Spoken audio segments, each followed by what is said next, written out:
ব্রিকলেনের যে অবস্থা, যে আপনার চরম শত্রুকেও আপনি অ্যাডভাইস করবেন না যে ব্রিকলেনে গিয়ে খাবার খান, এবং সেখানে ওই টাউটিং এর ব্যাপারটিও উঠে এসছে এবং বলা হয়েছে যে ইন্ডিয়ান রেস্টুরেন্টের যে অবস্থা, গাদাগাদি করে রেস্টুরেন্ট রয়েছে একটার পাশাপাশি একটা, সেটা অত্যন্ত আনহাইজেনিক এবং হেলথ অ্যান্ড সেফটির ইস্যুও রয়েছে। আমি উত্তরের জন্য ফিরে আসবো আপনার কাছে, তো আমাদেরকে ছোট্ট একটা বিরতিতে যেতে হচ্ছে। বিরতির পর ফিরে আসবো আলোচনার বাকি অংশে। দর্শক মণ্ডলী, আপনারা আমাদের সঙ্গেই থাকুন এবং আপনাদের মতামত জানিয়ে আজকের অনুষ্ঠানকে আরো সুন্দর করে তুলুন। বিরতির পর দেখা হচ্ছে ঝটপট।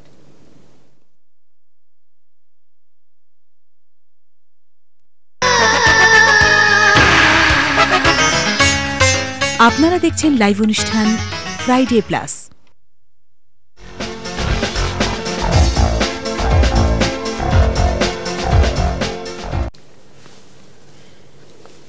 আমন্ত্রণ জানাচ্ছি বিরতির পর ফ্রাইডে প্লাসের এই পর্বে। আমি প্রশ্ন রেখেছিলাম আপনার কাছে শামসুল ইসলাম ভাই বিরতিতে যাবার আগে, সো উত্তর। সরি, আবার প্রশ্নটা ছিল যে আমরা রিসেন্টলি দেখতে পাচ্ছি যে ব্রিটিশ মেইনস্ট্রিম মিডিয়াতে একটি সেক্টর বলা যেতে পারে বা বিশেষ কিছু কিছু সেকশন পরিকল্পিতভাবে ব্রিটিশ কারি ইন্ডাস্ট্রিকে, যেটা কারি মহল বা কারি ইন্ডাস্ট্রি দাবি করছেন যে তারা পরিকল্পিতভাবে কারি ইন্ডাস্ট্রিকে একটু দমন করবার জন্য বেশ সচেষ্ট, এবং সেটা যেহেতু কারি ইন্ডাস্ট্রির প্রাণকেন্দ্র হিসেবে আমরা ব্রিকলেনকে মনে করি। ব্রিকলেন সম্পর্কে ইদানিং ইভিনিং স্ট্যান্ডার্ডের মতন পত্রিকায় আমরা কমেন্ট দেখেছি যেখানে কারি critic, food critics Charles campaign লিখেছেন যে 10 বছর আগে আমরা নিশ্চিন্তে সস্তায় খেতে পারতাম ব্রিকলেনে, সেই অবস্থার অনেক পরিবর্তন হয়েছে। সেখানে টাউটিং এর কথা বলা হয়েছে, সেখানে খাবার নিম্নমানের কথা বলা হয়েছে, সেখানে রেস্টুরেন্টগুলো একটির পাশাপাশি আরেকটি, এবং সেটি একটি হেলথ ইস্যুর কথাও বলা হয়েছে। অর্থাৎ, এবং সবচেয়ে যেটা একটা মজার কমেন্ট করা হয়েছে যে আপনি বলা হয়েছে যে আপনার চরম শত্রুকেও ব্রিকলেনে খাবার পরামর্শ দেবেন না। এ ধরনের একটি কমেন্ট ডেফিনেটলি আমাদের কারি ইন্ডাস্ট্রির জন্য হুমকির সম্মুখীন হতে পারে, বিকজ কারি ইন্ডাস্ট্রির মেইন খদ্দেরই তো হচ্ছে আমাদের ব্রিটিশ কমিউনিটি। আচ্ছা, আমরা ব্রিকলেনের উপরে যদি আলোচনা করি তাহলে এখানে বিভিন্ন একটা ডিফারেন্ট ভিউজ আছে না, কিন্তু এটা যদিও ব্রিকলেনের কথা বলা হচ্ছে, কিন্তু এটা তো অ্যাকচুয়ালি এফেক্ট করবে সারা কারি ইন্ডাস্ট্রি। এটা সেম, আপনি যে ম্যানচেস্টার যান, ওল্ডহাম যান, বার্মিংহাম যান, যেখানে যাবেন, এটা দুটো, এখানে এলো দুটো সিচুয়েশন। একটা হচ্ছে যে আপনার কম্পিটিশনের ব্যাপারে, যে আপনার নেইবারের এই কারি খুলে নিচ্ছে, যেখানে আগে কাপড়ের দোকান ছিল, এটা আগে কারির দোকান। আমি যদি হেলথ আর সেফটির ব্যাপারে যদি বলি তাহলে the same standards rules apply to everybody, মানে সবাই একটা মেনে নিতে হবে। আর আগেই বলছি যে অনেক পরিবর্তন হয়ে যাচ্ছে, লোক এখন যারা বিজনেসে আসতেছে তারা একটু এডুকেশন লেভেলে হায়ার আছে, তারা লেজিসলেশন ল কি মেনে নিতে হয়। In line with what we are expecting it to be? I would say no. এই কারণে নো, যে আমরা এক্সপেকটেশনটা অনেক হায়ার দেন রিয়ালিটি, যেটা সাধারণ পাবলিকের এক্সপেকটেশন অনেক হাই হয়ে গেছে। আপনি দেখেন, আমরা তো আজকে কারির উপরে বসছি, কিন্তু আপনি যদি যে কোনো সেক্টরে যান, আমরা expectation is high, customer complaint is high, আমরা টলারেন্স লেভেলটা খুব কম। আমরা এখন আগে যদি মনে করেন একটা কমপ্লেইন দিতাম না, এখন কমপ্লেইন এটা দিব, আমরা মনে করি একটা আমাদের রাইট, আর সত্য এটা আমাদের রাইট, এটা হলে আসলে ভালো হয়ে গেছে। আর কেটারিং এর উপরে আমি যেটা দেখেছি, কম্পিটিশন আমি যেটা বুঝি ইজ হেলথি ফর বিজনেস। মানে আপনার পাশে যে আরেকটা বিজনেস করলে নেই, তাহলে আপনার ব্যবসাটাকে আপনি ভালো করার একটা চেষ্টা নেবেন। আর আগে যেটা বললাম, সবাই তো সেম বিজনেস লো, ট্যাক্স লো, হাইজিন লো, সেফটি লো মেনে নিতে হবে। আর এখন যারা আসছে তাদের রেস্টুরেন্ট, তো আমি যেটা ব্রিকলেনে দেখছি, এখন যে নতুন যারা রেস্টুরেন্ট, আপনাকে একটু থামাচ্ছি, একজন কলার অপেক্ষা করছেন, ফিরে আসবো ব্রিকলেন ইস্যুতে। হ্যালো, আসসালামু আলাইকুম। হ্যালো, আসসালামু আলাইকুম। হ্যালো, জি ভাই, আপনাকে একটু জোরে বলতে হবে। হ্যালো, জি, I can hear you now. Yes,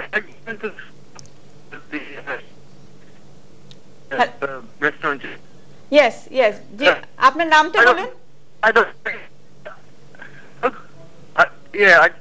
hello ভাইয়া, আপনি কি কর্ডলেস কিংবা মোবাইল থেকে টেলিফোন করেছেন? Mobile. Okay, we are having difficulties hearing you. আমরা আপনাকে হারিয়ে ফেলেছি। আপনি দয়া করে ল্যান্ডলাইন থেকে টেলিফোন করুন অথবা মোবাইল থেকে আবারও চেষ্টা করতে পারেন। আমি ফিরে যাচ্ছি আপনার কাছে। কিন্তু আপনি কি মনে করছেন যে আপনি নিজেই বললেন যে আমাদের স্ট্যান্ডার্ড আমাদের কারি ইন্ডাস্ট্রিগুলোর যে স্ট্যান্ডার্ড আমরা মেইনটেইন করছি সেটা এক্সপেক্টেড লেভেলের নিচে, তো আমরা যদি হ্যাঁ কিন্তু যে স্ট্যান্ডার্ডগুলা এটা তো মনে করেন আমরা যখন আসি লোকাল অথরিটি থেকে যে ইন্সপেকশনের ব্যাপারে যখন আসি আমরা তো বেসিক যে স্ট্যান্ডার্ড সেটা দেখে নিচ্ছি, যে আপনি সাধারণ যেটা ক্লিনিং এর ব্যাপারে, সাধারণ যেটা টেম্পারেচার মনিটরিং এর ব্যাপারে, সাধারণ যেটা আপনি স্টাফ ট্রেনিং এর ব্যাপারে, এটা তো ভেরি বেসিক আমরা ইনফোর্স করি। এখন যে আগে বললেন যে এখন যে ইউরোপ থেকে যে লোগুলো আসছে, এখন দিস লো এই লোগুলা কিন্তু অনেক হায়ার স্ট্যান্ডার্ড চাচ্ছে। যেমন মনে করেন আগে আপনি but are they able to maintain? I think they are able to maintain. হইছে কি দে নিড হেল্প। একটু আগে বললেন যে আমাদের ট্রেনিং এর ব্যাপারে শেফগুলা দেখে দেখে শিখছেন, এখন একটারে ব্যাকআপ করার জন্য আপনি তো কিছু কোর্স নিতে হবে। ডেফিনেটলি, কারণ দেখে যখন আপনি শিখছেন আপনি কিন্তু ভালোর পাশাপাশি খারাপটাও শিখছেন, কারণ খারাপ ড্রাইভার আপনি যখন বাংলাদেশ থেকে আসেন খারাপ ড্রাইভার কিন্তু খারাপ দিকগুলো নিয়ে আসে, ব্যাড হ্যাবিটগুলো আপনি নিয়ে আসবেন। এই কারণে আমি যেটা রেকমেন্ড করি যে আপনারা ঠিক আছে আপনারা সবকিছু আপনার বিজনেসের ব্যাপারে সবকিছু জানেন, কিন্তু হাইজিনের ব্যাপারে বা সেফটির ব্যাপারে বা কোয়ালিটির ব্যাপারে বা নিউট্রিশনের ব্যাপারে বা হেলথের ব্যাপারে, যেমন আপনি যে আগে বললেন যে খালারটা যদি বেশি হয় এইটার ব্যাপারে তো আগে তো খালার কতখান দিবেন, তুড়া দিবেন না বেশ দিবেন, লাল হয়ে গেলে হলো, কিন্তু খালারটা কিন্তু ক্ষতিকর।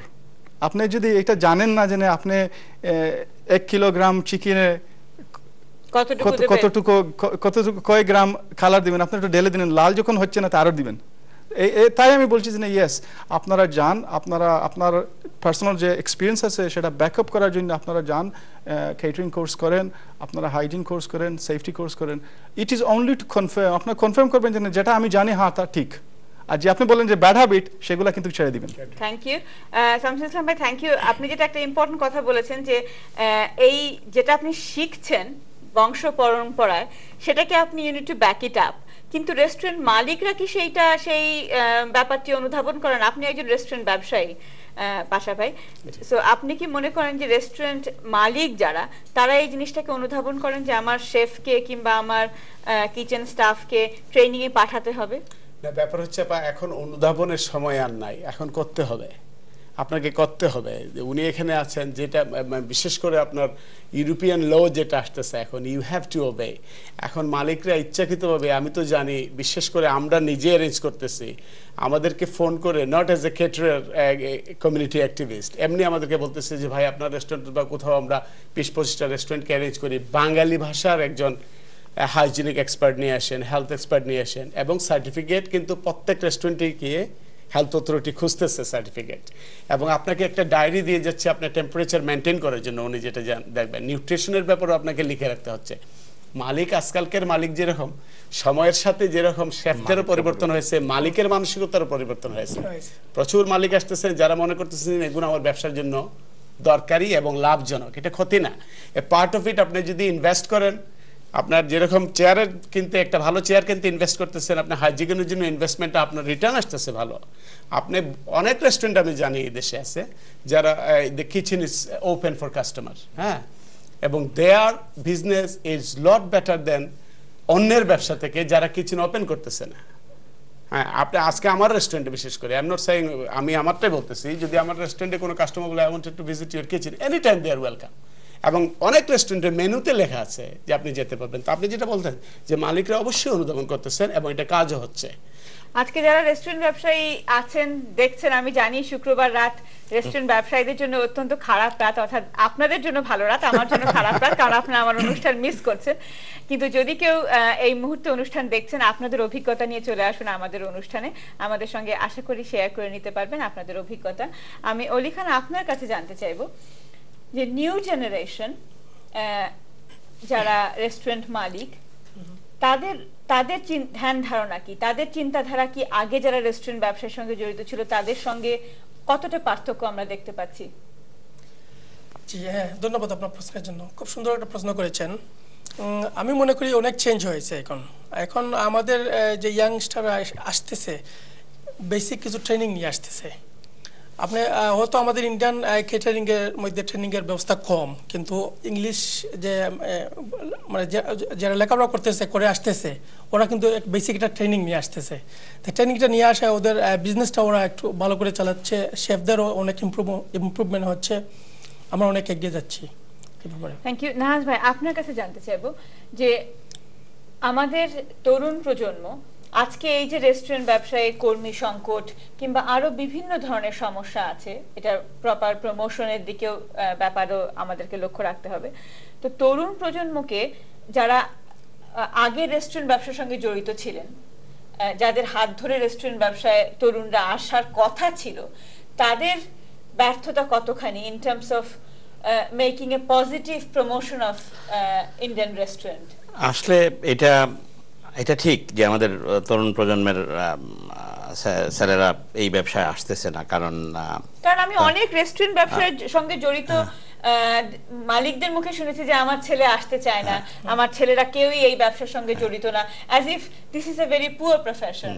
না, এটা পুয়ার প্রফেশন না, এটা দুইটা কারণ আছে। একটা কারণ হলো গিয়া, প্রথম কারণ হলো যে আগের জেনারেশন যারা আসছেন, আমরা সবাই বাংলাদেশিরা বা বাঙালি যারা আমরা।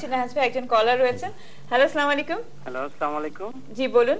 হ্যালো, আমার নাম সোহরাব, আমি লন্ডন থেকে বলতেছি। আচ্ছা সোহরাব ভাই বলুন। আচ্ছা, প্রথম তো আমার দুইটা প্রথম একটা হচ্ছে আপনি যে বলতেছেন যে ইভিনিং স্ট্যান্ডার্ডে যদি একটা আর্টিকেল লিখে থাকে, এটা তো আমাদের যে এটা যে বাংলাদেশ ক্যাটারিং অ্যাসোসিয়েশন আছে, এটাতে নিশ্চয়ই একটা সিস্টেম থাকা উচিত। যদি মনে করেন আমাদের restaurant business is very big business, is a very big business, and এটা অনেক দিন ধরে এস্টাবলিশড, অনেক পিপল বিহাইন্ড দিস, এবং অনেক মানুষের পেটের ভাত এটাই যোগায়। তো নিশ্চয়ই বাংলাদেশ ক্যাটারিং অ্যাসোসিয়েশন একটা এটা নিয়ে একটা থাকা উচিত যে কেউ যদি কোনোদিন আমাদের ব্যবসা সম্বন্ধে এই ধরনের কিছু লিখে থাকে, তাইলে আমরা we should tackle that, we should আমরা তাদেরকে কোর্টে নিতে পারি বা এই ধরনের কোন একটা ব্যবস্থা আমরা গ্রহণ করতে পারি। তখন হয়তো কিবা ভবিষ্যতে এইভাবে আবার লিখবে না, লিখলেও তার একটা মনে থাকবে যে we have to understand what we doing. The editor, the পেপারের যে মালিক আছে তারা চিন্তা করবে যেভাবে যদি আমরা লিখি তাহলে আমাদের সাইডটা কি হবে। আচ্ছা, প্রথম তো এটা। দ্বিতীয় হচ্ছে যে আপনি বলছেন যে বাংলাদেশে রেস্টুরেন্ট এখন বর্তমানে কাজের সমস্যা। কাজের কোনোদিনও মানুষ কোনো কম নাই, এই দেশে অনেক মানুষ আছে। প্রথম হচ্ছে কি আমাদের কিছু বাঙালি, I am involve in the Indian restaurant long time, suppose more than 30 years। আপনি কি তাহলে সৌরভ ভাই, আপনার কাছে আমি ঠিক আপনার কথাটা বুঝতে পারিনি। আপনি কি, আমি বলেছি যে কর্মী সংকট, অর্থাৎ আমরা দেখতে পাচ্ছি যে এসবিএস প্রজেক্টে যাদেরকে আনা হচ্ছিল সেই প্রজেক্টটি এখন বন্ধ করে দেওয়া হয়েছে, এবং রেস্টুরেন্ট ব্যবসায়ীরা বলছেন যে এসবিএস প্রজেক্টের আওতায় যদি লোক আনা না হয় তাহলে ইন্ডিয়ান রেস্টুরেন্টগুলো ভবিষ্যতে বন্ধ হয়ে যেতে পারে। কারণ আছে, এর মধ্যে কিছু কারণ আছে, আমি আপনাকে ওইটাই বলতেছি। আমাদের কিছু বাঙালি ওনার আছে যারা হয়তো আপনারা সবাই জানে, এগুলি সবাই জানে, কিছু ওনার আছে কি করতেছেন, তারা জব সেন্টারে অ্যাডভার্টাইজ করতেছেন। জব সেন্টারে অ্যাডভার্টাইজ করে বলতেছেন যে আমি I need a chef, I need a cook, 40 hours job offer করতেছি, 200 পাউন্ড 300 পাউন্ড দিতেছি। কি হইতেছে জানেন, যখন জব সেন্টারে, এখন এই দেশের সিস্টেমগুলি আপনি মানতে হবে, যখন একজন মানুষ আনএমপ্লয়েড হয় তখন সে যখন জব সেন্টারে গিয়ে জব সিকার অ্যালাউন্সের জন্য অ্যাপ্লাই করে, তখন তাকে ওইখানে জব সার্চে গিয়ে ওখানে রেস্টুরেন্টের নামটা দেওয়া হয় বা মালিকের নামটা দেওয়া হয় বা টেলিফোন নম্বরটা দেওয়া হয়। তখন কি হয় জানেন, তখন ওই লোকটা ওইখানে ফোন করার বাদে কেউ ধরে না। কিন্তু ওই লোকটা যে আপনার মালিকটা যে অ্যাডভার্টাইজমেন্ট করছে, ওনার শেফের দরকার, ওনার ওয়েটারের দরকার, উনি কি করে জানেন, উনি 3 মাস 2 মাস অপেক্ষা করে জব সেন্টারকে বা লিগ্যাল অথরিটিকে বলেন যে আমি তো মানুষ পাইতেছি না, আই নিড সামওয়ান, আমি আমার বাংলাদেশ থেকে একজন আনাইতেছি। বুঝছেন, এগুলি তারা ফাইন্ড আউট করছে, এগুলি সব কিছু তারা জানে। আপনি যদি চিঠি, আপনি শুনে একটা কথা আছে, 10 দিন চোরের 1 দিন গৃহস্থের। বুঝছেন, এগুলি করে করে নষ্ট করছে, এই জন্যই তারা বন্ধ করছে। আপনি বুঝতে হবে ভিতরে কি হইতেছে। বুঝছেন, অনেক একটা কথা আছে না, একজনের দোষ করে সবাই দুঃখ পায়। বুঝছেন, এইটাই হচ্ছে, এই জন্যই তারা দেখতেছে না এইখানে তো অনেক মানুষ আপনার জব সিকার অ্যালাউন্স নিতেছে, তাইলে যে এগুলিতে সবকিছু লেখাপড়া আছে ভাই, সবকিছু লেখাপড়া আছে। আমি যদি আনএমপ্লয়েড হই, আমি তো আর এমনি উপাস থাকতে পারবো না। তাইলে আমাকে তারা আমি যখন জব সেন্টারে অ্যাপ্লিকেশন ফর্ম করছি তখন আমি কাজ খুঁজছি। কিন্তু যারা অ্যাপ্লিকেশন বা যারা যোগাযোগ করছেন তারা কি বাংলা ভাষাভাষী কিংবা অন্য ভাষার মানুষ? না না, বাংলা ভাষার মানুষ। অবশ্যই আমরা সবাই বাঙালি। আমরা তাহলে সৌরভ ভাই, আমি if I heard you right, তার মানে আপনি বলছেন যে আমাদের বাঙালি কিছু অসাধু ব্যবসায়ী তারা নিজেদের লোকজনকে আনার জন্য এসবিএস প্রজেক্টকে ব্যবহার করেছে। এক্স্যাক্টলি। আমি আপনার মতামত তুলে দেব ডেফিনেটলি প্যানেলের কাছে এবং তাদের মতামত জানতে চাইব। আপনি বলতেছেন ক্লিনিং এর ব্যাপারে, আগে যেরকম অবস্থা ছিল বাংলাদেশ রেস্টুরেন্টের কিচেনের অবস্থা, এখন অনেক কিছু বদলে গেছে। এখন অনেক পরিষ্কার হয়েছে এবং আগে থেকে অনেক উন্নত মান হয়েছে। আগে মনে করেন তান্দুরি রেস্টুরেন্টে তান্দুরি ডিশে যে কালার দিত, তান্দুরি শেফের হাত ময়লা থাকতো, কারণ সে সবসময় কালার ইউজ করতেছে। সে সবসময় 24 যখনই 8-10 ঘন্টা সে কাজ করে তখনই তার হাতে কালার থাকে। অবশ্যই কালার হবেই আপনার ডাটি। এখন অনেক কিছু মনে করেন 50% রেস্টুরেন্ট এখন কালারটা ইউজ কম করতেছে বা হাইজিনিকের দিকে লুক আফটার করতেছে। অনেক কিছু বদলে গেছে এখন। এগুলি আপনারা যারা মানে বিহাইন্ড আছে, আমি তো সাধারণ মানুষ, আমার কথা তো কেউ শুনবে না। এগুলি আপনার পেপারে তুলে ধরতে হবে। দেখেন আমাদের রেস্টুরেন্টে এরকম আগের মতো নাই। আগে একটা রাশ ছিল। আগে মনে করেন একটা এলাকাতে একটা রেস্টুরেন্ট ছিল, 10,000 মানুষ এখানে লিভ করতেছে। এবং শামসুল ইসলামের মতন তারা যারা ফুড হাইজিন স্পেশালিস্ট রয়েছেন, যারা বাঙালি স্পিকিং, যারা আমাদের কালচারটাকে বোঝেন, যারা আমাদের সেন্টিমেন্টটাকে বোঝেন, সুতরাং that is definitely a positive move. জি জি জি জি জি, এটা কিন্তু আগের মতো এখন এটা আপনাকে তুলে ধরতে হবে। ব্রিটিশ ন্যাশনাল মানুষের কাছে আপনাকে তুলে ধরতে হবে, look we are different now, we changed lots of things in behind Sourav ভাই, থ্যাংক ইউ আপনার মতামতের জন্য। আপনার কাছে আমার একটা ছোট্ট প্রশ্ন, আপনি কি মনে করেন কেটার্স অ্যাসোসিয়েশন কিংবা গিল্ড অফ বাংলাদেশ তারা caterer listen let me tell you আমার প্রশ্নটা শেষ করতে দিন। আমি বুঝতেছি তারা কি এনাফ করছে to promote catering? That's why before you ask me question I know what you going to ask me. Cater association is a joke. Buchen, it's a joke. If you go inside, deep inside, it's a joke. They are all behind their position. তারা শুধু তারা পজিশনটা চায় কে কি হবে কিন্তু cater association doing nothing. They are only trying to get money, like a চান্দা তুলে না রেস্টুরেন্ট থেকে, এইভাবে তুলতেছে। কিন্তু তারা কোনোদিন কোনো কাজের কোনো মানুষের কোনো সমস্যার সমাধান করতেছে না। মনে করেন আজকে আপনি একজন বাঙালি, আপনি একটা কাজ, আপনার একটা ক্ষতি হয়েছে বা হয়েছে, caterer association can help you? No, the answer is no. These people is behind money. You know, তারা কি করবে? তারা কুবরাকে বলবে তুমি আমাকে 10, I know everything. Cobra escape মনে করেন কুবরাকে বলবে আমাকে 20,000 পাউন্ড দাও, নাহলে আমি তোমার করবো, এই করবো, সেই করবো। মালিকদেরকে বলবে তোমরা চান্দা দাও, এই করবে। কেটারকে অ্যাসোসিয়েশন ইজ এ জোক।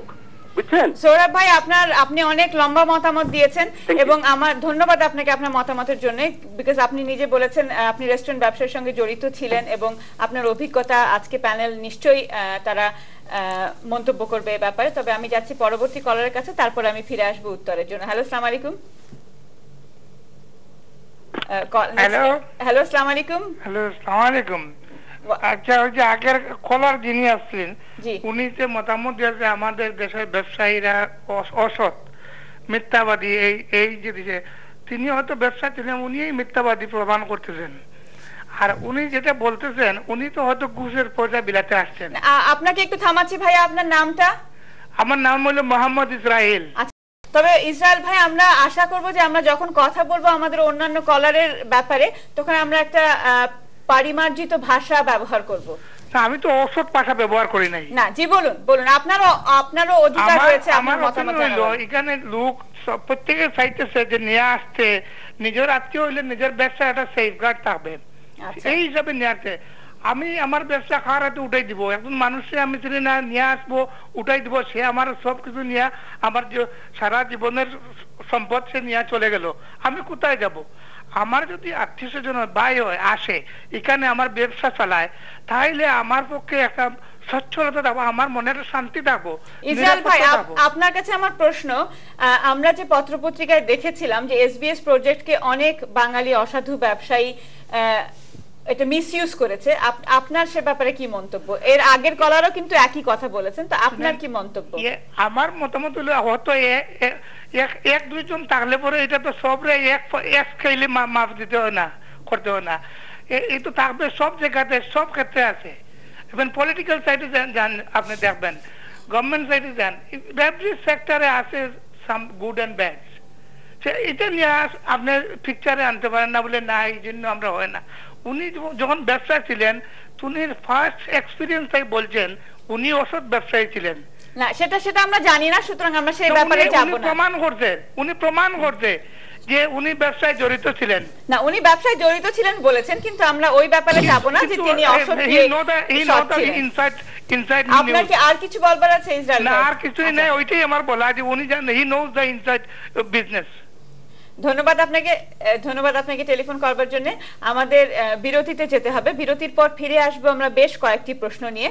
আমাদের পরপর দুজন কলারের কাছ থেকে আমরা যে কয়েকটি বিষয় পেয়েছি সেটা হচ্ছে যে বাঙালি ব্যবসায়ীরাই অসাধু হয়ে তারা এসবিএস প্রজেক্টকে অপব্যবহার করেছেন, নিজেদের লোকজনকে আনবার ব্যাপারে এই এসবিএস প্রজেক্টকে ব্যবহার করেছেন এবং বিভিন্নভাবে এদেশের সরকারকে তারা ফাঁকি দিয়ে নিজেদের লোকজনকে আনবার চেষ্টা করেছেন, এটি অভিযোগ করা হয়েছে কলারের কাছ থেকে। এবং যিনি ফোন করেছিলেন তিনি রেস্টুরেন্ট ব্যবসার সঙ্গে জড়িত ছিলেন, সুতরাং তার মতামতকে আমরা নিশ্চয়ই গুরুত্ব দেব। তারপরে তিনি আরো একটি অভিযোগ করেছেন যে কেটার্স অ্যাসোসিয়েশন কেটারিং ইন্ডাস্ট্রিকে নিয়ে নেতিবাচক যে ধরনের কথাবার্তা বলা হচ্ছে ব্রিটিশ মেইনস্ট্রিম মিডিয়াতে, সে ব্যাপারে কেটার্স অ্যাসোসিয়েশনের ভূমিকা কি এবং ইন জেনারেলি কেটার্স অ্যাসোসিয়েশন কিংবা গিল্ড এ ধরনের প্রতিষ্ঠানের ব্যাপারে আমরা কি চিন্তা করি। সুতরাং প্রশ্নগুলো নিয়ে ফিরে আসবো বিরতির পর। ঝটপট দেখা হচ্ছে, আমাদের সঙ্গেই থাকুন এবং টেলিফোন করে আজকের অনুষ্ঠানকে আরো সাজিয়ে তুলুন।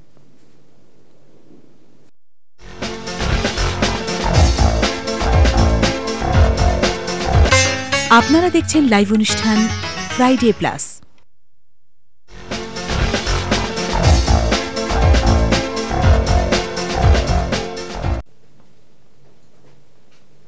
আমন্ত্রণ জানাচ্ছি সবাইকে বিরতির পর ফ্রাইডে প্লাসের এই পর্বে।